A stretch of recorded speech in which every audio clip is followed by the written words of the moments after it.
शांति। आज के इस प्रश्नोत्तर सेशन में आप सभी का हार्दिक स्वागत है। आज के इस प्रश्नोत्तर सेशन में हमारे बीच व किनारे से आदरणीय आत्म प्रकाश भाई जी क्या पहचान दूं, परिवार लौकिक परिवार भी बहुत बड़ा, बहुत से लौकिक परिवार के सदस्य ज्ञान में चले और आज तक अनगिनत आत्माओं की सेवा कर चुके हैं। आप अपनी किशोर अवस्था में ही इस ज्ञान को समझे, ज्ञान में आए और जैसे ज्ञान समझा, सेवा का इतना शौक था। एक छोटी सी घटना सुनाती हूँ। आप पटियाला में पढ़ते थे, थापर कॉलेज ऑफ इंजीनियरिंग में, और शायद अंबाला में रहते थे। तो वहाँ से बस में रोज़ आना जाना, 2-4 दिन के बाद भी जाते तो कहते हमारे पास धन बहुत नहीं होता था। 2-4 पत्रिकाएं लेते थे त्रिमूर्ति नाम से, 8-10 भी ले लेते थे और फिर बस में चढ़ते ही सबको बांट देते थे। और जैसे किसी को अखबार पत्रिका ऐसी कोई चीज़ मिलती है ना, मिलते ही पढ़ने लग जाते होते हैं। और तब पत्रिका भी, मैगजीन भी कैसी होती थी, मनुष्य आत्मा 84 लाख योनियां लेती हैं या नहीं, भगवान सर्वव्यापी है या नहीं, इस तरह के, जिसमें प्रश्न, और इस तरह के प्रश्न जैसे पानी में पत्थर फेंक दिया और लहरें उठती रहती थी। और जब नीचे उतरने लगते थे तो सबसे पत्रिका वापस ले लेते थे, क्योंकि आगे भी सेवा करनी है। और ज़रूर पूछते थे कि इनमें से आपको कुछ अच्छा लगा, कुछ बात पूछने लायक है तो हमसे आप नीचे आके डिस्कस कीजिए। तो आपको अपने स्टूडेंट लाइफ में भी ज्ञान सुनाने का, समझाने का इतना शौक रहा, बहुत दिल से आपने सेवा की, आज तक कर रहे हैं, रिटायर नहीं हुए अभी तक, और यहाँ रिटायर कोई होता भी नहीं है। आप ज्ञानामृत प्रेस संभालते हैं। साकार बाबा मम्मा के समय आपका पूरा परिवार दिल से सेवा करता रहा, माता पिता, कई भाई बहन। तो हमारे अमृतसर के राज दीदी, आपकी बहन, उन्होंने भी आसपास बहुत एरिया में सेवा की। इस तरह बहुत बहुत अनुभवी हमारे वरिष्ठ भाई आत्म प्रकाश भाई जी, उनसे हम बहुत से ज्ञान और धारणा युक्त प्रश्नों के उत्तर पूछेंगे। आदरणीय भ्राता अमीर चंद जी, आप भी आत्म प्रकाश भाई जी के ही समकालीन साकार बाबा मम्मा की पालना लिए हुए 1958 में इस ज्ञान में आए, समर्पित रूप से अपनी सेवाएं दे रहे हैं।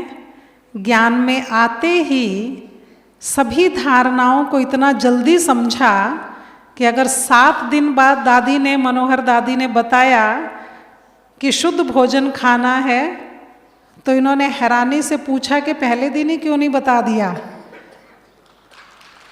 आप सोचिए, जिसकी नींव ही इतनी मजबूत हो तो उस पर किला कितना मजबूत बनेगा। तो इसी तरह के बहुत सुंदर ब्राह्मणों के इस किले को मजबूत बनाते हुए अनेक कुमारों के प्रेरणा स्रोत, सेवा में कर्णधार, बहुत बहुत सेवा में आगे बढ़ाने वाले, सभी का उमंग उत्साह निरंतर बढ़ाए रखने वाले आदरणीय भ्राता जी, अभी हम आपका स्वागत करते हैं। आदरणीय प्रेम दीदी जी, आप वर्तमान समय फरीदकोट में अपनी सेवाएं दे रहे हैं। पंजाब में ही पले बढ़े और इसी धरती का नाम विश्व में रोशन कर रखा है आपने। सभी जानते हैं फरीदकोट वाले प्रेम दीदी। आपकी जितनी अच्छी शारीरिक लंबाई है, उतनी अच्छी ज्ञान की लंबाई, गहराई है। बहुत अच्छी तरह से, बहुत रमणीक तरीके से आप सभी को, सभी ब्राह्मणों को, ब्राह्मण परिवार को एंटरटेन करते हैं।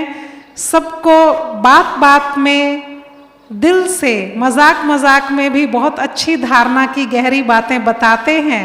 फरीदकोट सर्कल के आप इंचार्ज हैं। अनगिनत अपने जैसे लीडर्स आपने आसपास तैयार किए और अनेक सेवा केंद्र खोले हैं। हम आपका भी इस पैनल डिस्कशन में स्वागत करते हैं। आप 1965 में ज्ञान में आए, साकार बाबा मम्मा की पालना ली आपने। आदरणीय अनीता बहन जी 1979 में इस ज्ञान को समझा और 1979 में इस ज्ञान को समझा और 87 से समर्पित रूप से अपनी सेवाएं दे रहे हैं। चंडीगढ़ में रहते हुए सारे भारत में सेवा प्रदान कर रहे हैं। इनसे आप भली भांति परिचित हैं। हम आपका भी स्वागत करते हैं। हमारा आज का पहला प्रश्न, वर्तमान समय जो स्थिति चल रही है, ब्राह्मणों के मन में बहुत सारी बातें हैं। वो पहला प्रश्न हम आदरणीय प्रेम दीदी जी से पूछेंगे कि बहुतों के मन में ये बात आती है कि अव्यक्त बाबा का पाठ अब जो दिखाई नहीं दे रहा, रथ अस्वस्थ होने की वजह से हम सभी देखते हैं कि यहाँ पर फिर भी उतने ही ब्राह्मण बड़े प्यार से आते हैं। धारणा फॉर्म अब भी भराए जाते हैं और अब इसकी आवश्यकता महसूस क्या होती है? क्योंकि जब बाबा के सामने आते थे तो ज़रूरी था कि पवित्र रहना चाहिए और सब बातों का ध्यान रखना चाहिए, भोजन की शुद्धि का। लेकिन अब अव्यक्त रूप में ही पालना लेनी है, तो क्या यही सभी धारणाएं अभी भी आवश्यक हैं? भगवान पतितों को पावन अपने आप बना ही देगा, ऐसा कई समझते हैं। तो क्या पवित्र रहने की धारणा, भोजन की शुद्धि की धारणा 1 साल तक करके फिर आजीवन संगम युग करें, क्या अभी भी ये सब आवश्यक है? आदरणीय प्रेम दीदी। ओम शांति। बहुत अच्छा प्रश्न है। आप सब जानते हैं पवित्रता सुख शांति की जननी है, ये बात ठीक है। दूसरी बात, आजीवन पवित्रता का जहाँ तक प्रश्न है, तो हमें सुख शांति सदा काल की चाहिए या अल्पकाल की चाहिए? हाथ खड़ा करें जो कहते सदा काल की चाहिए, ठीक है। और जो कहते अल्पकाल की चाहिए, नहीं, कोई नहीं है। तो फिर पवित्रता, पहली बात, पवित्रता सुख शांति की जननी है। दूसरी बात, पवित्रता हमारा फाउंडेशन है ईश्वरीय विश्वविद्यालय का। भक्ति में भी हमने कहा विषय विकार मिटाओ पाप हरो देवा। अब बाबा ने आकर के हमारे को आदेश दिया, डायरेक्शन दिया कि बच्चे पवित्र बनो, योगी बनो। हमारा बाबा पवित्रता का सागर है और हम बच्चे पवित्र स्वरूप बनेंगे तभी बाप और बच्चे का मिलन होगा। जहाँ तक सवाल है कि अब तो बाबा का जो पाठ है वो चल रहा है और इसमें थोड़े समय के लिए धारणा कर ली और फिर आ गए, क्या ये सदा के लिए ज़रूरी है? लेकिन मैं पहले ही बता चुकी हूँ कि हमें सदा काल की सुख शांति चाहिए। अब इसमें हमारे को क्या करना है? बाबा से अगर दृष्टि लेनी है, बाबा से शक्ति लेनी है, बाबा से वरदानों से भरपूर होना है, बाबा से मिलन मनाना है, तो हमें पवित्र स्वरूप बनना पड़ेगा। दूसरी बात, जब विशेष मधुबन से बाप दादा मिलन का प्रोग्राम आता है, वैसे तो कॉन्फ्रेंस वगैरह होती हैं, बहुत प्रोग्राम होती हैं, लेकिन विशेष रूप से जब बाप दादा का प्रोग्राम आता है हमको सेंटर में और हम मिलन मनाने के लिए आते हैं, तो बाबा भी एक एक बच्चे को दृष्टि देते हैं, उनको नज़रों से निहाल करते हैं। लेकिन अनुभव कौन बच्चा करेगा? अनुभूति किसको होगी? जिसमें पवित्रता की धारणा होगी। मुझे याद है कि रमेश भाई और उषा बहन जब फॉरेन में गए थे तो उन्होंने वहाँ का अनुभव सुनाया था कि एक फॉरेनर ने कहा कि रमेश भाई आप यहाँ पर बी होली बी योगी बनने का संदेश लेकर के आए हैं और यहाँ आपका ये संदेश कौन सुनेगा। आप यहाँ पर इतना ही लोगों की बुद्धि में डाल दें, एक नारी सदा ब्रह्मचारी, तो आप अपने मिशन में कामयाब हैं। तो आपका ये भी होली भी योगी का कोई संदेश नहीं सुनेगा। तो रमेश भाई ने कहा था कि हम तो गॉड का मैसेज लेकर के आए हैं, हम अमानत में ख्यानत नहीं डालेंगे, हम भी होली भी योगी का ही यहाँ पर मैसेज देंगे। तो आप रिजल्ट देखिए कि कितने हमारे फॉरेन में सेंटर खुले और कितने फॉरेनर्स ने पवित्रता के व्रत को अपनाया, बाबा के बच्चे बने और कितनी बेहद की सेवा हुई। तो इसलिए पवित्रता हमारा फाउंडेशन है और पवित्रता का सागर बाबा है। उससे मिलन बनाने के लिए हमें पवित्र हमेशा हमेशा के लिए बनना पड़ेगा। ओम शांति, ओम शांति। बहुत बहुत धन्यवाद आदरणीय दीदी जी। भ्राता जी से, भ्राता अमीरचंद भाई जी से प्रश्न पूछेंगे।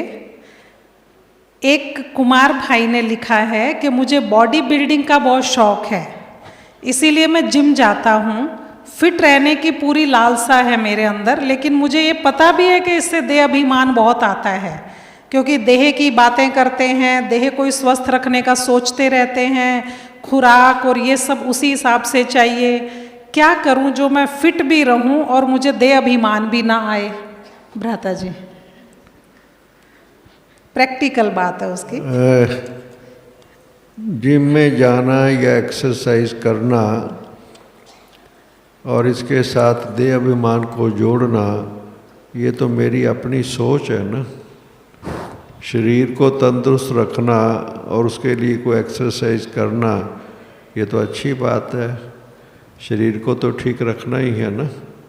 चाहे हम हेल्थ कॉन्शियस होते हैं जिसे हम कहते हैं, तो इसलिए कि भाई शरीर अगर ठीक नहीं रहेगा, बीमार होगा, फिजिकली हमें कुछ कठिनाई होगी, तो फिर हम बाबा के ज्ञान में, योग में भी आगे कैसे बढ़ सकते हैं। शरीर का तंदुरुस्त रखना भी तो ठीक बात है ना। तो इसके लिए अगर उसके लिए कोई भी साधना अपनाता है, कुछ भी साधना अपनाए, मगर उसके अंदर भावना क्या है कि मैं अपने इस शरीर को इसलिए ठीक रख रहा हूँ क्योंकि अगर शरीर तंदुरुस्त होगा, ठीक होगा, तो उसमें ज्ञान और योग में मैं आगे बढ़ सकूँगा। तो इसलिए बॉडी कॉन्शियसनेस की बात क्या आती है, अपने शरीर को ठीक रखना है। मैं तो ये मानता हूँ एनी एक्सरसाइज करे, कुछ भी करे, बॉडी कॉन्शियसनेस आने का क्या भाव मैं समझ नहीं पाया कि उसने हेल्थ को ठीक रखना है। हाँ, अगर उसमें जा कर के कोई फर्दर कोई कंपटीशन की भावना से और चीज़ों की और प्राप्तियों की भावना से वो अंदर कोई मिक्सअप करता है, तो वो अलग चीज़ है। फिर वो एक अलग उसका थॉट सिस्टम हो गया, लक्ष्य उसका अलग हो गया। अगर केवल शरीर की तंदुरुस्ती के लिए कोई भी सिस्टम अडॉप्ट करता है, कहीं भी जाता है, तो कोई इसमें ऐसी बात नहीं है, मैं ऐसा मानता हूँ। प्रोवाइडेड अपने लक्ष्य को ठीक रखे, ना कि और चीज़ों की तरफ ध्यान देवे। उसके अंदर एक फिजिकली फिटनेस की बात है और एक फिजिकल कंपटीशन की बात है, दोनों चीज़ों में अंतर है। इसलिए अपने आप को उसको देखना है कि मैंने कहाँ तक सीमित वे में इन साधनों का जो प्रयोग है उसका उपयोग करके अपने हेल्थ को ठीक रखने के लिए अगर मैं कर रहा हूँ, तो कोई ऐसी बात नहीं है, मैं ऐसा मानता हूँ। बहुत बहुत धन्यवाद। अगर आत्मिक स्थिति का अभ्यास अच्छा है तो वो इस बात का वर्णन ज़्यादा नहीं करेगा जिसमें देह अभिमान आए। ऐसी देह की बातें करना, अपना साइज़ मापते रहना, मसल्स कितने साइज़ के हो गए, तो ऐसी ऐसी बातें अपने आप नहीं करेगा जो योगी है। तो इसीलिए योग पर अटेंशन देंगे तो देह अभिमान नहीं आएगा और शरीर भी फिट रहेगा। आत्म प्रकाश भाई जी से 2 प्रश्न हैं। एक छोटा सा प्रश्न है कि बाहर रहने वाले जो हम सभी गृहस्थी से, प्रवृत्ति से आते हैं, सब बाहर रहने वाले बीके भाई बहनें क्या 108 या 16,108 की माला में आ सकते हैं? दूसरा प्रश्न ये है कि आप बहुत लंबे समय तक चित्र बनाने की सेवा करते रहे हैं। ये जो 3 लोक का चित्र है, नहीं सॉरी, परम धाम का, उसमें 3 आत्माएं क्यों दिखाई है बाबा 2 के नीचे, जबकि ब्रह्मा विष्णु शंकर एक का ही पार्ट है? सबको पता है, आप हमसे को समझाते हैं, तो वो 3 कौन है वो पूछ रहे हैं। आप पहचानते हो तो बताइए जरूर। हाँ जी, ओम शांति। मीठे मीठे बाबा तो ये कहते ही हैं, अभी तक माला तो बनी नहीं है और रेस चल रही है, और चाहे वो अंदर रहते हों, यज्ञ में समर्पण हो, चाहे घरों में रहते हों, जिनका पुरुषार्थ तीव्र है, जो अपने ज्ञान बल, योग बल, धारणा और सेवा में भी लगे हुए हैं। नंबर तो चारों सब्जेक्ट से मिल रहे हैं, ज्ञान का भी मिलना है, योग का भी मिलना है, धारणा का भी मिलना है और सेवा का भी मिलना है। चारों सब्जेक्ट को इकट्ठा करके हर एक को नंबर मिलने हैं। तो बाबा कहता है कोई भी चाहे बाहर रहे कहीं अंदर रहे, कुछ कहे, बाबा कई दफ़ा ऐसे कहते हैं बाहर वाले जो बाहर घरों में रहता है इतना पुरुषार्थ कर रहे हैं, वो अंदर वालों से भी आगे निकल जाएंगे। तो आप ये इसलिए कहा है, बाबा ने कहा, मुरली में कहते हैं, तो आप निश्चिंत रहिए, पवित्रता हो, सेवा कर रहे हैं, तन मन धन से स्वाहा है और बाबा के यज्ञ को अपना समझते हैं। और बाबा कहते हैं, ये भी कहते हैं, अगर आप घर में रहते हैं ऐसा समझो कि ये बाबा ही मुझे खिला रहा है, ऐसा भी बाबा कहते हैं। अगर ऐसे रहते हैं तो आप कोई 16,000 में क्या आ गए, और तीव्र पुरुषार्थ करें और भी ऊपर आगे जा सकते हैं। सबके लिए दरवाज़ा अभी खुला। अभी कोई बाबा ने वो ये नहीं कहा कि माला बन गई है, भले हमारी दादियाँ हैं, ठीक है, वो तो आएंगी ही आएंगी, लेकिन अभी बहुत मार्जिन है, आप सभी उसमें माला में आ सकते हैं। ये ओम शांति। दूसरा ये 3 लोक भी है, बातचित्र तो हम बनाते थे, जैसे हमें बाबा कहते थे, क्योंकि हम चित्र बनाते थे तो हर एक चीज़ बाबा को दिखाने के लिए लाते थे। जब चित्रशाला हमने खोली थी उसमें दिल्ली में, तो जो भी चित्र बनाते थे तो बाबा को ला करके पहले दिखाते थे, अप्रूव करके फिर हम ले जाते थे, फिर वो फाइनल करते थे। नए भी और पुराने भी। और 3 लोग का चित्र दो आप जानते हैं, साकार बाबा के दिनों का बना हुआ है। और बाबा तो कहते हैं ब्रह्मा विष्णु शंकर, क्योंकि हमारे धर्म में यानी हिंदू धर्म में प्रचलित है, ब्रह्मा द्वारा स्थापना, विष्णु द्वारा पालना, शंकर द्वारा विनाश। तो वो भले 3 आत्मा हैं, एक ही ब्रह्मा सो विष्णु, विष्णु सो शंकर, तो विनाशकारी देवता है। बाबा बार बार कहते तो हैं, लेकिन फिर भी हम ये तभी से ये तीनों ब्रह्मा विष्णु शंकर और 3 पुरियाँ भी दिखाते हैं। आप देखते हैं पहले शंकरपुरी, फिर विष्णुपुरी, ब्रह्मापुरी। भला अब हम कहते हैं एक ही है, तो लेकिन 3 पुरियाँ क्यों दिखाते हैं? तो ये हमारा शुरू से बना हुआ चित्र है। पहले शिव बाबा, फिर प्रजापिता ब्रह्मा सरस्वती, फिर 3 देवता है, फिर और सारे जो उसकी ब्रांचेज हैं, इस प्रकार से दिखाते हैं। और इसमें कोई चेंज नहीं किया है, जैसे बाबा ने कहा था हम वैसे ही दिखाते आ रहे हैं। ओम शांति। बहुत बहुत धन्यवाद। बात समझ में आ गई होगी ना सभी को, क्योंकि भक्ति में ब्रह्मा विष्णु महेश 3 बोलते आए हैं, तो इसीलिए उनको समझाने के लिए भाई जी कह रहे हैं कि इस तरह का चित्र बना दिया गया। लेकिन बाबा ने ये बात बाद में बहुत अच्छे से क्लियर की है कि एक ही आत्मा के 3 पार्ट हैं। और ब्रह्मापुरी, विष्णुपुरी, शंकरपुरी, ये भी 3 अलग अलग क्यों दिखाई 3 लोक के चित्र में, तो वो भी सिर्फ समझाने के लिए, बताने के लिए ऐसे कही गई है। बाकी बाबा के बच्चों को जब ब्राह्मण बन गए तो मुरली में सारी बातें क्लियर हो जाती हैं। ये शुरू में प्रदर्शनी में समझाने के लिए ऐसा बनाया जाता है। और 16,108 या 108 में आप सभी आ सकते हैं। आपने बहुत अच्छी तरह क्लियर किया है। प्रेम दीदी भी इसके बारे में एक बात बताना चाहते हैं मम्मा की। प्रेम दीदी। 16,108 की बात हुई तो मुझे मम्मा की बात याद आ गई।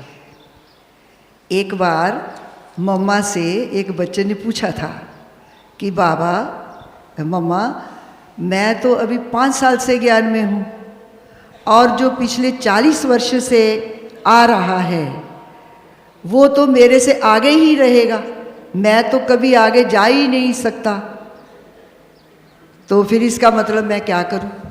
तो मम्मा ने बहुत अच्छा उत्तर दिया था। मम्मा ने कहा जा सकते हो। 40 वर्ष वाला रोज़ाना 2 घंटा योग करता है और तुम आज से 24 घंटा योग में बैठो, बाबा की जो ज्ञान है, धारणाएं हैं, उनको अच्छी तरह से 100% धारण करो तो तुम 16,108 में आ सकते हो। ऐसा पुरुषार्थ करो। और इसी तरह बाबा एकलव्य का और अर्जुन का मिसाल भी देते हैं कि वो बाहर रहकर भी अर्जुन से अच्छा धनुर्धर बन गया था और उसको रिकॉग्नाइज भी किया गया और आज तक लोग उसको जानते हैं कि वो भील अर्जुन से आगे निकल गया।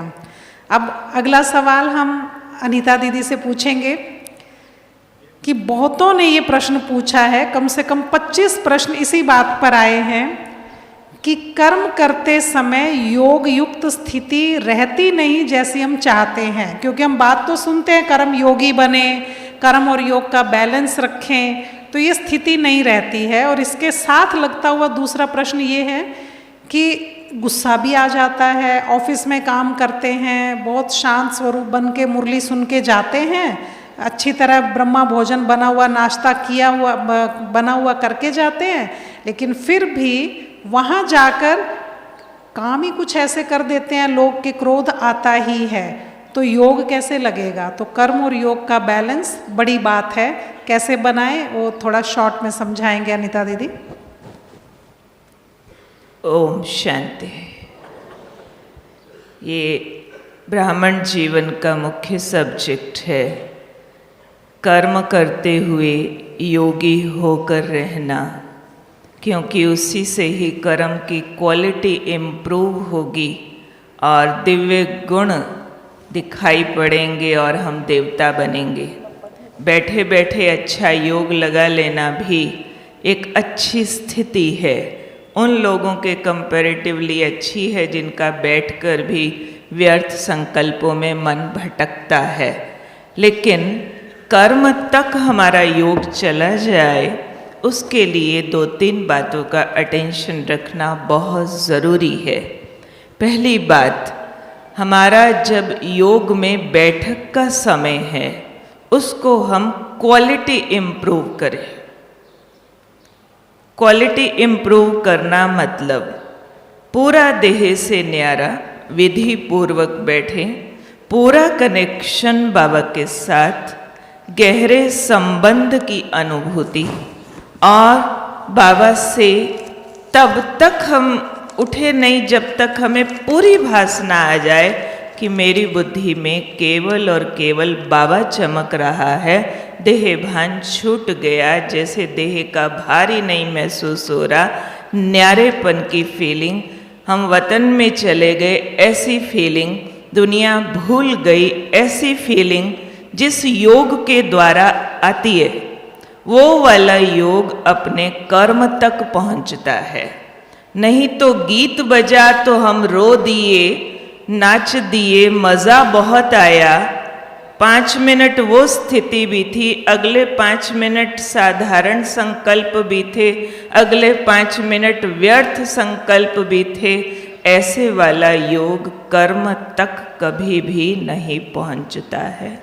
इसलिए बैठे करके जो योग करते हैं उसका समय भी बढ़ाना है, उसकी एकाग्रता पर फुल अटेंशन देना है, और साथ साथ बहुत बहुत इम्पॉर्टेंट है ब्राह्मण जीवन में थोड़े थोड़े इंटरवल्स के बीच मन को चुप कर देना, शांत कर देना, जो बड़े दादी जी ने एक नियम बनाया था, जिस पर हम सब ब्राह्मणों का बहुत कम ध्यान है।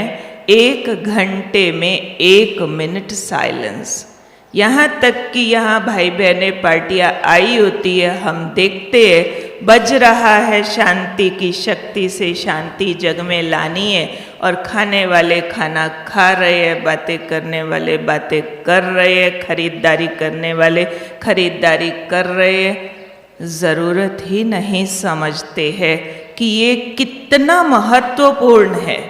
अगर बीच बीच में मन को चुप करने की आदत नहीं है, सुबह और शाम कितना मर्जी अच्छा योग किया हो, विकर्म विनाश वाली प्रॉपर स्थिति नहीं आती है। प्रॉपर तब आएगी जब बीच बीच में कर्म करते कर्म से बुद्धि हटा लें और फील बार बार लें कि आत्मा ऊपर से आकर के एक्टिंग कर रही है। ये वाली बात को बहुत महत्व देना। अमृत वेला नुमा शाम, रात्रि का चार्ट जो एक्यूरेट रखेगा करेगा, उसकी ये वाली शिकायत समाप्त हो जाएगी। दूसरी बात जो पूछी, कोई कारण बनता है, क्रोध प्रकट हो गया या कोई भी हमारा पुराना संस्कार प्रकट हो गया, तो 3 चीज़ होती है। एक कमी, एक कमजोरी, एक विकार। क्रोध विकार है। कमी और कमजोरी मर्यादाओं के पालन से ठीक की जा सकती है। वो धूल जैसी है, जैसे सटका मारा धूल उतर गई, पर धूल जमती जाए तो मैल बन जाती है, सटका मारने से नहीं उतरती, उसको साबुन सर्फ रगड़ा लगा करके कुरेदना पड़ता है। जो छोटी मोटी मर्यादाएं पालन कर रहे हैं, मुरली सुन रहे हैं, क्लासेस सुन रहे हैं, वो थोड़ी इरिटेशन, थोड़ी उदासी, थोड़ी नफरत, इन चीज़ों को कम कर सकती है। क्रोध विकार है, उसको योग की ज्वाला चाहिए। शांति सागर के संग में, गहन शांति में जब एकाग्र बार बार हो जाएंगे तो अंदर से क्रोध का संस्कार मिटेगा। तब मौके आने पर वो रीअकर नहीं होगा। रीअकर हो रहा है मौका पाने पर, तो चीज़ तो अंदर पड़ी थी। जैसे सिर्फ पानी में मैल, हमने सिर्फ पानी को ठहरा करके नीचे बिठा दी, कोई ने पत्थर मारा तो मैल फिर आ गई। ऐसे ही कोई मौका आया, कोई ने कहना नहीं माना, नुकसान कर दिया, हमारी निंदा कर दिया, तो अंदर पड़ा हुआ विकार वापिस आ गया। वो योग बल बन करके उसने हमारे विकार को भस्म नहीं किया। कुल मिला करके योग की एकाग्रता को, योग के बल को बढ़ाने पर डबल अंडरलाइन अटेंशन देंगे तो इस बात को रिकवर किया जा सकता है। बहुत बहुत धन्यवाद। बहुत अच्छी बात आपने बताई। ये वो विकारी संस्कार है जिस पर अधिक मेहनत करने की ज़रूरत है। ज़्यादा साबुन, ज़्यादा ज़ोर, ज़्यादा रगड़ा लगाने की ज़रूरत है तब, क्योंकि इस विकार की वजह से ओम शांति की जगह ओम अशांति हो जाती है और लोगों को दिखाई दे जाता है और लोग कह देते ये देखो ओम शांति वाले। तो इसीलिए इस विकार की वजह से बाबा की बहुत इंसल्ट होती है। बहुत से भाई बहनों ने एक प्रश्न पूछा है जो कि मैं समझती हूँ अगर उन्होंने बहुत अच्छी तरह क्लासेस ध्यान से सुनी है तो इन बातों का जवाब मिल जाता है। अमृत वेला पावरफुल कैसे बनाएं और व्यर्थ से मुक्ति कैसे हो। अगर वो क्लासेस के टाइम भी व्यर्थ में घूमते रहे और अब सिर्फ ये प्रश्न लिख कर दे दिया, क्योंकि क्लासेस करना भी धुलाई होना है, तो उस वक्त क्लासेस सिंसियरली की नहीं और अब प्रश्न लिखा है, तो मैं समझती हूँ उनको थोड़ा सा पढ़ाई पर और अटेंशन देने की ज़रूरत है। एक भाई ने तो बहुत डिटेल से अपना बहुत अच्छा चिंतन करके, स्व अन्वेषण करके, बहुत सेल्फ रियलाइजेशन करके लिखा है कि कुछ भी कर लिया बट मेरा अमृत वेला अच्छा नहीं होता। बहुत वीडियोस देखी, बहुत बातें पढ़ी, बहुत क्लासेस सुनी, मैंने बहुत मेहनत की। ज़रूर पिछले जन्मों के विकर्म कुछ ऐसे हैं जो बहुत मुश्किल हो रही है, लेकिन फिर भी तरीका एक ही है, अभ्यास, अभ्यास और अभ्यास। अभ्यास करते रहें, यही एक मुक्ति का साधन है, पुरुषार्थ ही मुक्ति का साधन है। आदरणीय भ्राता जी से पूछेंगे, एडवांस पार्टी वाली आत्माओं का ये कौन सा जन्म है? ये बहुतों का प्रश्न है। बाप दादा जब यहाँ हैं और वो आत्माएं चली गई हैं तो इसी दुनिया में जन्म लिया। बाबा से उनका अथाह प्यार था, भ्राता मीरचंद जी। तो इतना प्यार होने पर भी क्या उनका बाबा से मिलने को दिल नहीं करता होगा? आप कहते, सुनने में ये आया कि उनका अब सिर्फ सेवा का, सूक्ष्म सेवा का पार्ट है, वो ज्ञान में नहीं आते हैं। और बाबा से उनका इतना प्यार रहा, मम्मा का, मनमोहिनी दीदी का और एडवांस पार्टी वाली आत्माओं का, तो वो कहाँ और किस तरह रहती होंगी बिना मिले बाबा से? क्या उनका दिल नहीं करता होगा, या वो कैसे पुरुषार्थ कर रही हैं? उनका क्या पार्ट चल रहा है? रोज ही लगभग छोटे छोटे बच्चे और बच्चियां यहाँ पर आ रहे हैं, और अगर उनके साथ आप इंटरेक्शन करें या उनको देखें, वंडरफुल। आपको ये विश्वास ही नहीं होगा इतनी छोटी सी बच्ची और क्या बात कर रही है। उनके माँ बाप से बात करके आप लोग देखो कि वो क्या बात सुनाती क्या, और क्या उनकी धारणा क्या है। छोटी की 3-4 साल की। कल भी एक छोटी बच्ची थी, उनके माँ बाप लेकर के आए निर्वैर भाई के पास, वहाँ हम बैठे हुए थे। उनके माँ बाप कहते हैं कि वो सवेरे उठती है, अमृत वेला हो गया, उठते क्यों नहीं? वो सोए पड़े हैं। माँ बाप कहते हैं पता नहीं बाबा आ गया हुआ है। 3.5 साल की बच्ची, 4 साल की बच्ची, आप देखो।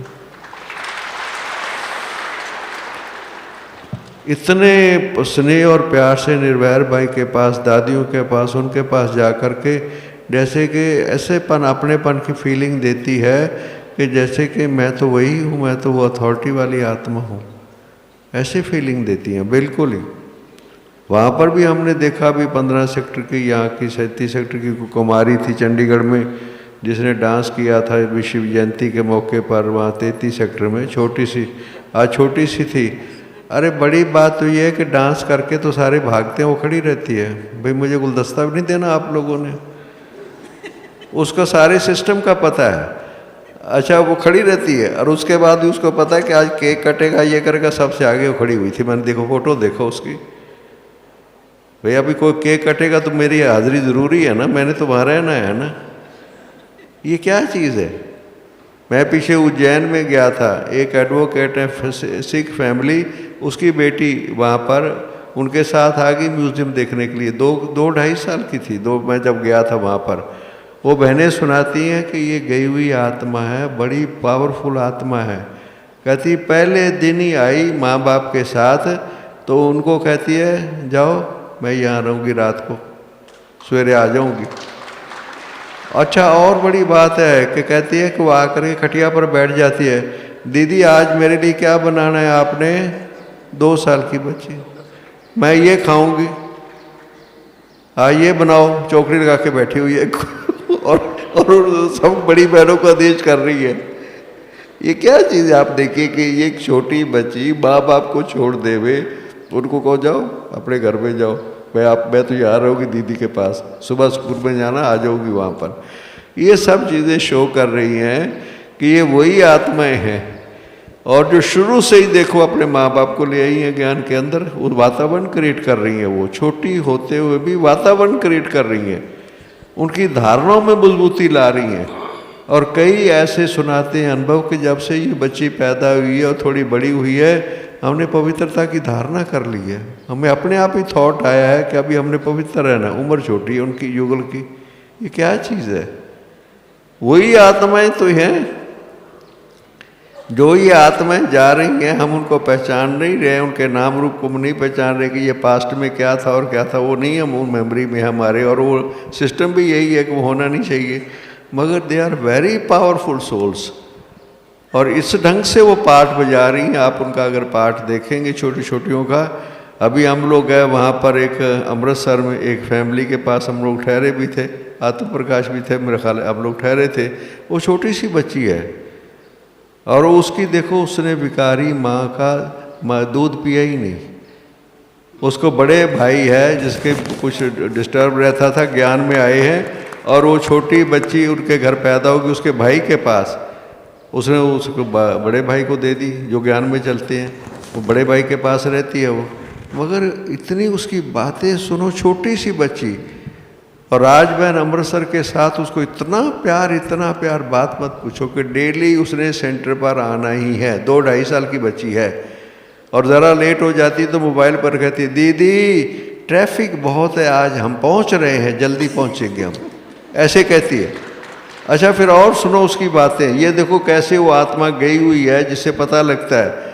कहते हैं डाइनिंग पर हम उसके वो जो सारे हैं ना, उसका भाई और भाई के परिवार इकट्ठे रहते हैं, कहते हैं डाइनिंग पर भाई जी हम बैठ नहीं सकते हैं। कहेगी आके मम्मा इसमें बैठो, डैडी इसमें बैठो, कहते कि रोज़ ही बदल देते हैं, मम्मी तुम्हारी सीट है इधर आके बैठो। और सेंटर पर आएगी, राजबहन जहाँ बैठी होगी अमृतसर में सोफे पर, वहाँ कोई और बैठा होगा तो गेट पर खड़ी हो जाएगी, उठो ये दीदी की सीट है, यहाँ को बैठे हो। ऐसे को बच्चे करते हैं, कोई छोटे छोटे बच्चे ऐसे करते हैं। कहते हैं कि इतना डिसिप्लिन, इतना सिस्टम को फॉलो, इतना मधुबन से बहुत प्यार है उसका, बहुत प्यार है। इतने छोटी उम्र में डिसिप्लिन और कायदे पर चलना और चलाना ये साधारण आत्मा नहीं हो सकती है, ये हम जानते नहीं है सिर्फ। इसलिए वो आत्माएं अपना पाठ बजा रही हैं, एडवांस पार्टी में गए हुए जो हैं, और अपना कारोबार कर रही हैं, सब कुछ हो रहा है। थैंक यू भ्राता जी। आदरणीय आत्म प्रकाश भाई जी, हिस्ट्री से संबंधित एक प्रश्न है, बाबा की जीवन कहानी से संबंधित। जब ब्रह्मा बाबा बच्चों के साथ भारत आए ओखा बंदरगाह पर, तो फिर आबू रोड तक कैसे पहुँचे? क्या रेलवे ही साधन था, रेलवे से आए? और फिर आबू रोड से माउंट आबू तक कब और कैसे आए, थोड़ा सा विस्तार से बताएं। ब्रिज कोठी में कब तक रहे? इस तरह जो पहले इस यज्ञ को ओम मंडली कहते थे, और जब भारत का ये पार्टीशन हुआ तो वहाँ से कुछ समय तो वहीं थे, सारा यज्ञ, बाबा मम्मा इतनी 300-400 बहनें वहीं थी, भाई वहीं थे। और 2 साल के बाद 1950 में ही वहाँ से, पहले तो उसमें शिप में वहाँ से कराची से बैठे, और वो ओखा बंदरगाह यहाँ पर है, वहाँ पर पहुँचे। तो वहाँ से ट्रेन से वो आबू ट्रेन में आए, और यहाँ से तो बसों में ऊपर गए। पहले बड़ी दीदी दादा विश्व किशोर यहाँ आकर के सारा आबू देख के गए थे। भाई ये आबू जगह जो है आध्यात्मिक भी है, ब्रिज कोठी जो है वो शांत भी है, कोई ज़्यादा भीड़ भाड़ झंझट भी नहीं है, एक शांत आध्यात्मिक स्थल है जैसे माउंट आबू। तो ये वो ब्रिज कोठी को देख कर गए थे, वो किराए पर पहले ले ली होगी। तो वहाँ से ओखा बंदरगाह से यहाँ ट्रेन में आए, और यहाँ से तो फिर भाई बसों में ऊपर गए और वहाँ सेटल हुए। इस प्रकार से ये वहाँ कराची से सारा यज्ञ यहाँ पर ट्रांसफ़र हुआ, और बहुत समय तक तो कोई बाहर सेवा नहीं थी, यहीं पर योग तपस्या करते रहे। फिर जब बाहर इनके लौकिक संबंधियों ने इनको निमंत्रण दिया, जो बहनें वहाँ से आई थी, यानी जो उनके रिश्तेदार बॉम्बे पूना इत्यादि थे, उन्होंने निमंत्रण दिया, तो बहनें यहाँ से बाबा के इजाज़त से गई, वहाँ सेवा शुरू की। तो धीरे धीरे सेवा केंद्र खुलते गए। पहला सेवा केंद्र पहले जमुना के कंठ पर गए। आपको मालूम है दिल्ली में जमुना के कंठ पर दादी मनोहर और गंगे दादी वहाँ पर गए। वहाँ पर उन्होंने कई उनसे मिले हुए हैं जो पहले दादी गंगे दादी और मनोहर दादी से मिले थे। उस वक्त वहाँ से फिर वो उनको भाई बहनें हैं, जमुना के तट पर बैठे हैं, तो इनको उनने मकान लेके दिया। पहले सबसे पहले कमला नगर सेंटर खुला, फिर जगदीश भाई जी निकले, फिर धीरे धीरे करते करते उससे और सेवाएं बढ़ती गई। आज तो सारे विश्व में कितने सेवा केंद्र हैं और भारत में भी कितने सेवा केंद्र हैं। हम जब इस ज्ञान में आए थे 1957 में, पंजाब में कितने सेवा केंद्र थे? बहुत कम थे। चंडीगढ़ भी तो नहीं था, बाद में खुला। करनाल हमारे सामने खुला, अमृतसर, हरगोबिंदपुर, शाहबाद और अम्बाला कैंट था, और सहारनपुर। सारे पंजाब हरियाणा में यही सेवा केंद्र थे। और आज देखो हर गांव में, हर गली गली कितने सेवा केंद्र हो गए हैं, देखो। और आप 2008 में 5000 थे और अभी आप आए हैं 13,000 आए हैं। तो बहुत सेवा बढ़ रही हैं और सेवाएं बढ़ेंगी। और आत्माएं जो गई हैं ये हमारी सेवा को आगे बढ़ाने के लिए भी गई हैं। थैंक मैं यू। बताऊँ, जहाँ भी सेवा जाती कोई जाता है तो वहाँ की सेवाएं बहुत बढ़ जाती हैं, ऐसा हमारा अनुभव है। बहुत बहुत धन्यवाद। आपने हमें शुरू के माउंट आबू में आप लेकर चले गए। आदरणीय प्रेम दीदी जी, एक भाई ने प्रश्न पूछा है, मुझे ज्ञान में चलते 10 साल हो गए, सेवा करने का भी बहुत शौक है, ज्ञान सुनाने का भी शौक है, लेकिन आत्मिक दृष्टि अभी तक नहीं बनी है। क्या करूं, कैसे करें? अभी भी शारीरिक दृष्टि जाती है और मैं इसे पक्का करना चाहता हूं। बहुत अच्छा प्रश्न है और ये हर एक का ही है। हर बाबा का बच्चा चाहता है अशरीरीपन की स्थिति बनाओ, आत्मिक स्थिति बनाओ। क्योंकि जब पहली बार आप बाबा के घर में आए तो आपको यही ज्ञान दिया गया था कि आप शरीर नहीं, आप आत्मा हैं। और जब आपको ये ज्ञान मिला तो उस समय आपने रियलाइज़ किया कि वाकई ही मैं आत्मा हूँ और परमात्मा की संतान हूँ। जब निश्चय बैठा तो आप बाबा के बच्चे बने और रेगुलर स्टूडेंट बन गए। अब उस समय तो स्थिति बहुत अच्छी थी, नशा था, और जो लौकिक परिवार में भी किसी तरह की परिस्थिति आती थी, दुनियादारी की भी परिस्थिति आती थी, तो हम बहुत नशे से उसका जवाब देते थे। परंतु समय बीता गया तो हमारी स्थिति बढ़नी चाहिए थी, परंतु अक्सर ये आता है कि बहन जी इतना समय हो गया परंतु अभी वो स्थिति बनी नहीं है। तो इसका कारण बाबा ने बहुत बताए हैं, परंतु मैं सिर्फ 2 ही कारण आपको बताऊंगी। आप चेक करें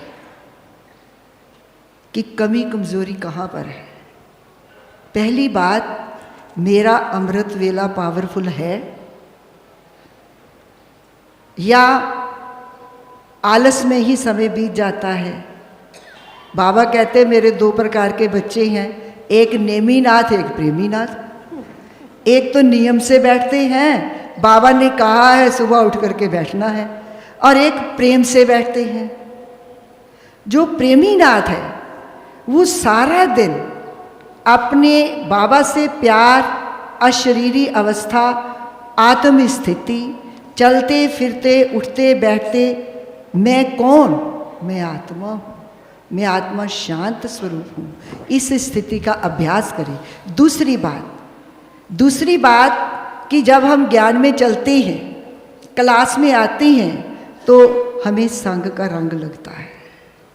2 प्रकार का संग होता है। बाहर के संग से हम छूट गए, परंतु जो यहाँ का संग है, 2 प्रकार के ब्राह्मण हैं। बाबा अव्यक्त बाप दादा ने बताया था, एक है हाफ कास्ट ब्राह्मण, एक है फुल कास्ट ब्राह्मण। तो हमारा संग किसके साथ है? हाफ कास्ट ब्राह्मण की जो कमजोरी की बातें हैं, चलो कोई बात नहीं, क्लास की ना की, थोड़ा पवित्र रह गए, नहीं भी रह गए, खान पीन का तो मैं तो गृहस्थी हूँ, कर सकता हूँ, नहीं कर सकता हूँ, उसकी बातों का मेरे पर इफेक्ट होता है। मेरे को वो बातें अच्छी लगती हैं, उसका संग करता हूँ। या फुल कास्ट ब्राह्मण जो बाबा का पक्का बच्चा है, जो पवित्रता को भी धारण करता है, रेगुलर क्लास भी करता है, श्रीमत का पालन भी करता है, और कई बार वो अपनी मत को ही श्रीमत क्या करके चल पड़ता है, मैं इतने समय से ज्ञान में हूँ, मेरी राय भी तो श्रीमत ही है। लेकिन नहीं, बाबा ने जिन बच्चों को निमित्त बनाया है, अगर हम आज्ञाकारी, वफादार, फरमानबरदार रहते हैं तो हमारी स्थिति तभी ऊंच बन सकती है। हम इस बात का ध्यान दें, और भी बहुत सारी बातें हम चेक करें अपने अंदर, और ख़ास अशरीरी अवस्था का हर समय ध्यान दें, तो अवश्य ही हमारी स्थिति ऊंच बनेगी और हम बाबा से सब वरदान ले सकेंगे। ओम शांति। थैंक यू दीदी जी। एक प्रश्न, इस तरह के कम से कम 18 प्रश्न आए हैं। 5000 वर्ष का चक्र हूबहू रिपीट होना है तो पुरुषार्थ करने का क्या फ़ायदा है? हम जो अभी अपना जीवन विकार रहित बना रहे हैं, पवित्र बना रहे हैं, क्या उनका उन सब बातों पर असर नहीं पड़ेगा जो अब हमें इतने असहनीय दुख मिले, परेशानियां मिली रही हैं कलयुग के अंत में? तो ये बहुतों ने प्रश्न पूछा है और इसका आंसर ज्ञान में चलते चलते, मुरली पढ़ते पढ़ते बिल्कुल क्लियर है, उनको भी क्लियर है कि दुख मिले नहीं हैं, दुख कमाए हैं। दुख और सुख दोनों कमाए जाते हैं। जैसी आत्मा की स्थिति, उसने और आत्माओं से जैसा हिसाब किताब बनाया, उसके फलस्वरूप वो दुख या सुख के रूप में मिला। और ये एक दिन में अचानक नहीं हुआ, वो पिछले 400-500 वर्षों से बनाए हैं, वो जोड़े हैं उनके साथ हिसाब किताब। तो वो तो हमें दिखाई देते नहीं हैं, हमें सिर्फ कलयुग का दिखाई देता है दुख। और हम कहते हैं हाय, अगर ये फिर से ऐसा ही होना है, अगर यही होना है 5000 वर्ष के बाद, तो फिर क्या फ़ायदा? तो ये बहुतों के प्रश्न हैं, लेकिन उन सबको ये बात क्लियर है कि अब जो करेंगे 2500 साल तक अति सुख पाएंगे, उसके बाद जो करेंगे फिर उसका रिजल्ट मिलेगा। इसीलिए करने पर अटेंशन तब होगा जब दिव्य बुद्धि होगी, और बुद्धि दिव्य तब होगी जब बाबा से जुड़ी रहेगी। भक्ति में भी कई लोग बहुत सात्विक होते हैं, किसी को दुख नहीं देते हैं।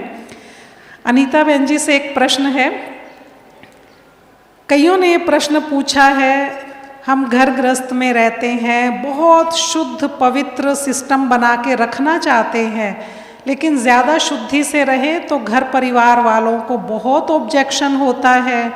बहुओं के हाथ का नहीं खाएं, हाथ में फ्रैक्चर हो गया, अपने हाथ का बना खाते थे, तो अब वो कहते हैं जा अपनी ब्रह्म कुमारियों के पास, वही देंगे तुझे खाना।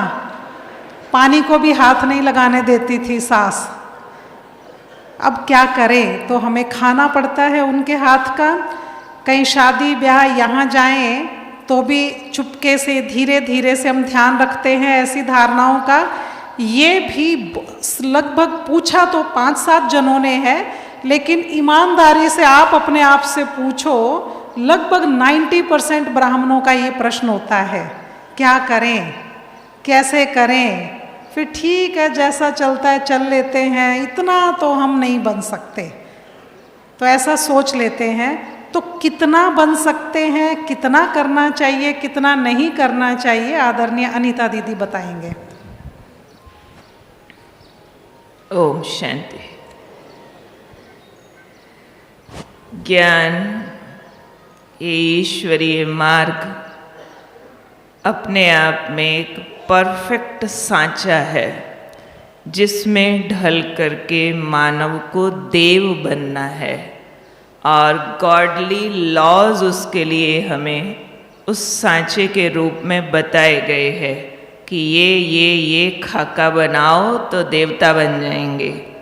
जो शुरू में ब्राह्मण निकले, उन्होंने पूरा जोर लगाया अपने जीवन को उस सांचे में, ज्ञान के सांचे में ढालने का, जिसको बाबा मर जीवा शब्द कहते हैं, या शूद्र से ब्राह्मण पने का ट्रांसफ़र कहते हैं।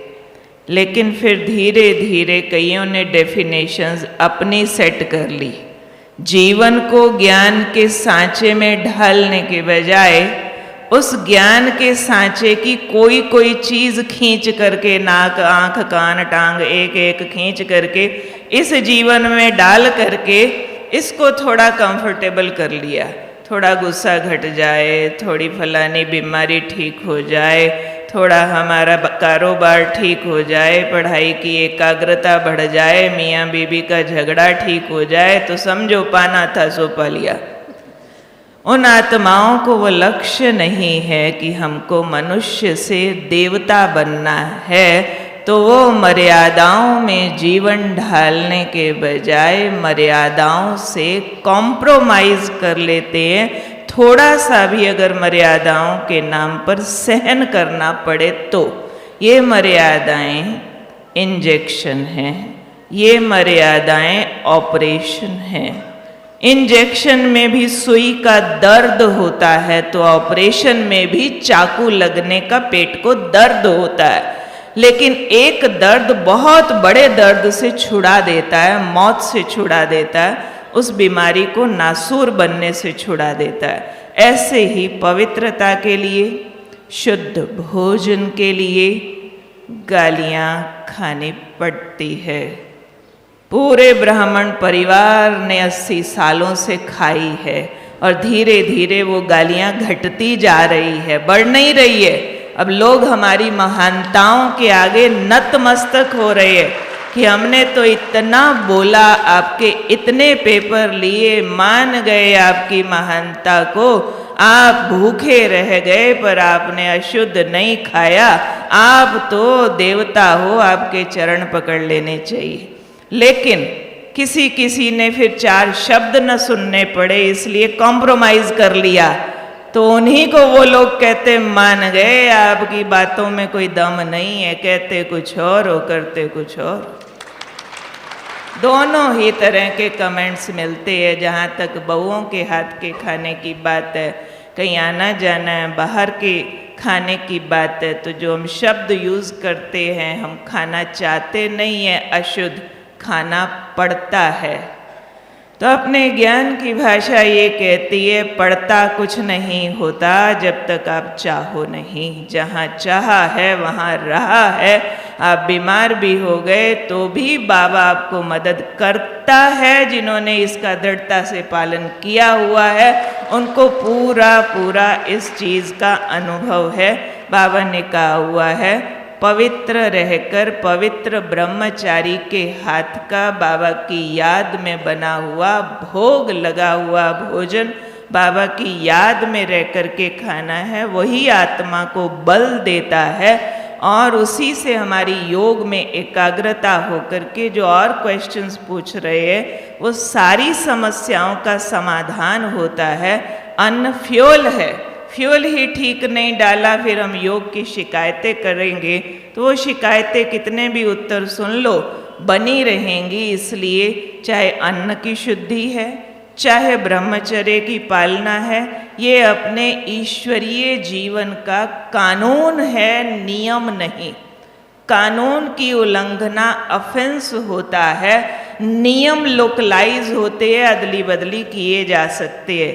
तो ब्रह्मचर्य, अमृत वेला, अन्न की शुद्धि इस विद्यालय का कानून है। तो जो कानून पर चलेगा सो विजयी होगा। जितना उसके साथ कॉम्प्रोमाइज़ करेंगे अंतर पड़ता जाएगा। चॉइस हमारी अपनी है। ओम शांति। बहुत अच्छा, क्योंकि ये अक्सर देखने में आता है कि लोग ही कहते हैं, देखिए कहीं भी पार्टी में रिटायरमेंट की दावत हो या कुछ और कोई पार्टी या फंक्शन हो तो लोग कहते हैं ये तो कुछ नहीं खाएंगे जी, ये तो बस फ्रूट खाएंगे। वो उनके लिए कहते हैं जिनकी धारणाएं प्रसिद्ध हो गई हैं। वरना कई ऐसे भी कहते हैं जी 2 तरह के बीके होते हैं क्या, एक तो खा लेते हैं, वो तो कहीं कहीं कुछ कुछ खा लेते हैं बिना प्याज लहसुन का, एक आप हैं जो बिल्कुल भी नहीं खाते हैं कहीं का बना हुआ। तो आपके भी 2 तरह के होते हैं क्या बीके। तो इसीलिए आप अगर अपनी क्लासिफिकेशन चाहते हैं तो कैसा मर्जी बनिए, लेकिन जो पहली तरह का बीके है वही देवता बन सकेगा। बाकी तो फिर पिछलग्गू भी तो होते ही हैं। कईयों ने स्पार्क से रिलेटेड प्रश्न पूछे हैं, धरती चपटी है, सर्कल है, ये है, तो वो थोड़ा सा रिसर्च करेंगे। हमारी ऐसी किताबें, ऐसे वीडियोस बने हुए हैं, वो टेक्निकल बातें कईयों ने पूछी है, वो हम इसके प्रश्न उत्तर में अब नहीं लेंगे क्योंकि समय बहुत थोड़ा है। वो इसका गहन चिंतन करेंगे। स्पार्क में इस तरह के उत्तर हैं, spiritual application and research centre जो अपना बना हुआ है, इसमें उसके उत्तर मिलेंगे। एक ने बहुत डिटेल से लिख के पूछा है, आत्मा में एनर्जी है कि आत्मा ही एनर्जी है? तो उन्होंने साइंस से रिलेटेड बातें कई बताई है, जैसे एनर्जी का कोई रूप नहीं होता, और बाबा ने कहा आत्मा का तो रूप है, छोटा सा सूक्ष्म खसखस के दाने जैसा। क्या शक्ति है एनर्जी को देख सकते हैं? तो बाबा ने कहा हाँ, दिव्य दृष्टि से देख सकते हैं। क्या शक्ति एनर्जी का कोई साइज होता है? तो बाबा ने साइज कभी कभी बताया है, बहुत सूक्ष्म, बहुत सूक्ष्म। तो क्या शक्ति को देखा जा सकता है, मिल सकते हैं? तो इस तरह से ऐसी बातें, तलवार से काटा नहीं जा सकता, आत्मा को गीला नहीं किया जा सकता, ऐसा गीता का ज्ञान कहता है। तो इस तरह की बातें, ये इतने कॉम्प्लिकेटेड बनाने की ज़रूरत नहीं है। बहुत सूक्ष्म और बहुत सिंपल तरीके से बाबा ने समझाया है कि आत्मा शक्तिशाली है, परमात्मा जितने गुण और शक्तियाँ उसमें हैं। अब इसको आत्मा को एनर्जी समझें क्योंकि वो शरीर को चला रही है, या आत्मा में एनर्जी समझें, ये उनके ऊपर है। ये इतनी बड़ी बात या इतनी कॉम्प्लिकेशन की बात नहीं है। इसका और अध्ययन करेंगे तो उनको अच्छे जवाब मिलेंगे इसके। भ्राता जी से एक प्रश्न है इंटरेस्टिंग। चलो, कोई इंसान अमीर घर में जन्म लेता है, कोई गरीब घर में, तो समझ लेते हैं ये उसके कर्मों का फल है। लेकिन कोई कुत्ता अमीर घर में जन्म लेता है और कोई गरीब घर में बेचारा सड़कों पर घूमता रहता है, कोई एसी कमरे में सोता है, एसी गाड़ी में घूमता है, तो थोड़ा सा उदाहरण देकर समझाए कुत्ते के किस तरह के कर्मों का फल है। लास्ट में जाते जाते कुछ इंटरेस्टिंग बातें। प्यारे बाबा ने कहा है कि मैं उतना ही ज्ञान सुनाता हूँ जितना तुम समझ पाओगे। ये जो है, बाबा ने कहा है मैं मनुष्य आत्माओं की जन्म कहानियों के बारे में आप बच्चों को बता रहा हूँ। ये मनुष्य सृष्टि का चक्र है, मनुष्य आत्माओं की बात है। मनुष्य आत्माओं ने देवता बने थे और उन्हें बनना है। जानवर और पशुओं के बारे में नहीं बताया है। ये आत्माओं कितना सिर्फ बताया कि आत्माओं के प्रभाव में ये भी जीवन इनका भी चलता है, बस इतना बताया। जो जिसके संपर्क संबंध में आ गया उनके अंदर बहुत डिटेल सोचने की ज़रूरत नहीं है कि उसकी क्या कर्म कहानी है, क्यों वो एक अच्छे के घर में आए, एक वो सड़क पर घूम रहा है। बाबा ने कहा नहीं है, जो सड़क पर घूम रहा है, भले वो घूम रहा वो नज़र आता है, मगर वो भी अगर किसी अच्छे के व्यक्ति के घर में रहने लग जाएगा तो उसकी स्थिति भी वैसी हो जाएगी। वो तो जैसा एनवायरनमेंट उनको मिल रहा है उस एनवायरनमेंट के अनुसार उनकी डेवलपमेंट होती है। मगर पीछे क्या राज है और किस तरीके से है, उनकी जन्म कहानियों के बारे में, कर्म फिलॉसफी के बारे में बाबा ने हमें नहीं बताया। पार्श्व योनि के बारे में हमें मनुष्य योनि के बारे में बताया है, और आप अपनी मन बुद्धि को लिमिट में रखें तो उससे अच्छा रहेगा। Thank you. बहुत बहुत धन्यवाद। क्योंकि जिसके साथ भी हिसाब किताब बनाओ बन ही जाता है। कईयों की जानवरों की वजह से, ये भी उन्होंने पूछा है कि अगर जानवरों को दुख दिया है तो जानवरों की वजह से दुख मिल जाएगा। किसी के स्कूटर के सामने से एक गाय तेजी से निकली, उसका बैलेंस बिगड़ा और वो ऑन द स्पॉट डेथ हो गई उसकी, सड़क पर गिरते ही। तो इसीलिए ये भी हिसाब किताब है।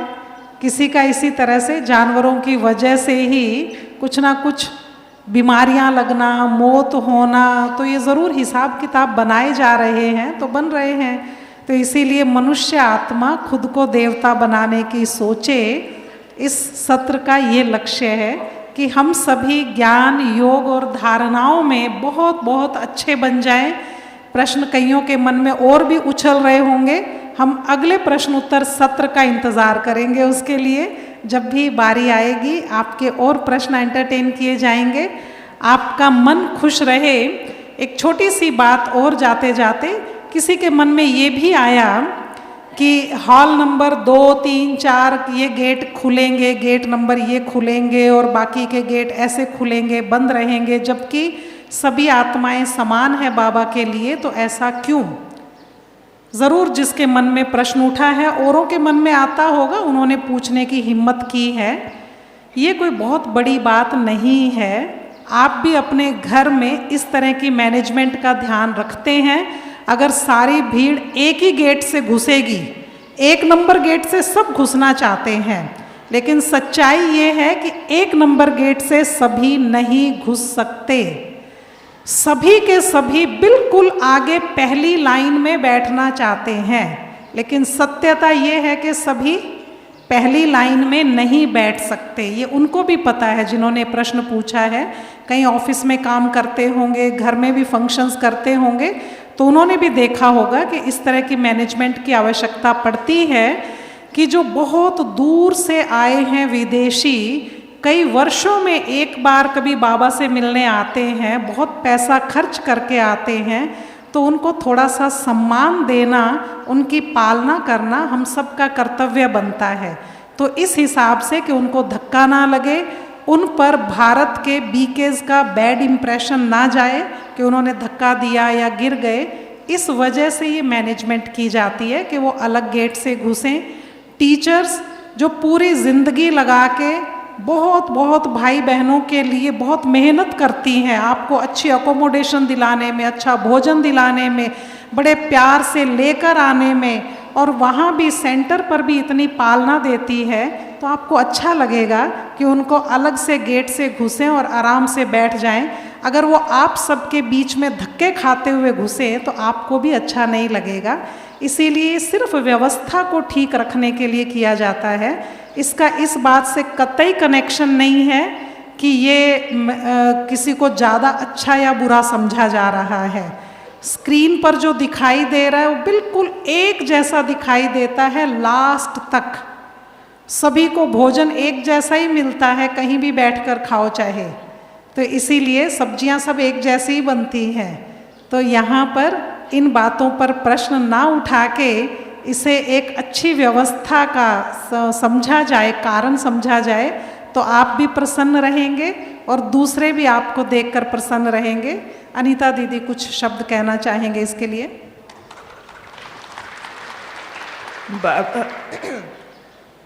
बाबा जब भी आते थे तो बाबा की नज़रों में कैसे सब समान हैं, ये बाबा के महावाक्यों से समझ आता है। अनगिनत अव्यक्त मुरलियों में बाबा ने कोट किया हुआ है कि आगे वाले बाबा को देखते हैं और बाबा की नज़र तो पीछे वालों पर जाती है और बाबा पहले पीछे वालों को देखता है। और बाबा अक्सर करके कोई भी बात के लिए कहते थे, हाँ पीछे वाले बताओ, हाँ पीछे वाले बताओ, क्योंकि बाबा के हृदय में स्थान है। और सदा हर मुरली में देखा बाबा लास्ट कोने में बैठे तक वाले बच्चे को संतुष्ट कर देता है, क्योंकि बाबा कई मुरलियों में ये भी कोट किया, बाबा सीट नहीं देखता, बाबा स्थिति देखता है। बाबा स्थिति के द्वारा मिलन मनाता है, बाकी तो हॉल की व्यवस्था अनुसार और पुरानी दुनिया से आ रहे हैं, पुरानी दुनिया की पोजीशंस लेकर के आ रहे हैं और उसका अपना अपना ईगो लेकर के आ रहे हैं। ईगो सबका एक दिन में मिट नहीं जाता है। कोई बहुत बड़ी पोजीशन वाला बाबा का बच्चा बन गया, कोई मिनिस्टर, कोई आईएएस, उसको हम बोले हम आपको पीछे बिठाएंगे या जहाँ जगह मिले बैठ जाना, अभी वो आत्मा तैयार नहीं है, वो अनुभूतियाँ करने के लिए आई है। तो एक बार उसको सीट देकर उसकी स्थिति बन जाए ताकि उसका अभिमान हर्ट ना हो जाए, फिर जहाँ बैठे बैठ जाए। तो इसलिए इन बातों पर प्रश्न उठाकर अपनी स्थिति न हिलाएं, उसके बजाय फुल स्टॉप लगाकर स्थिति की सीट पर बैठ कर के बाबा के दिल में बैठे। और इस तरह के उदाहरण आप देखते भी हैं कि कई बाबा के बहुत अच्छी पोस्ट वाले भाई यहाँ चंडीगढ़ में भी झाड़ू लगा रहे हैं, सरपंच हैं, चीफ इंजीनियर हैं, जो कि वहाँ बहुत सेवाएं कर रहे हैं। वो कल सोफे उठा रहे थे, कुर्सियाँ उठा रहे थे, दरवाजे खोल रहे थे, बंद कर रहे थे। पहली बार उनको भी सोफे पे सीट दी गई थी, अब वो औरों के लिए सोफे उठा रहे हैं। तो इसीलिए जिसका अभिमान नष्ट हो जाता है, जो बाबा का हूँ जिसको ये समझ आ जाता है, वो अपने आप ही बहुत बहुत क्लीन बुद्धि हो जाते हैं। अभी हम 3 मिनट याद में बैठेंगे। आज का सेशन यहीं समाप्त होता है। 3 मिनट सभी याद में बैठकर फिर उठेंगे। तुमको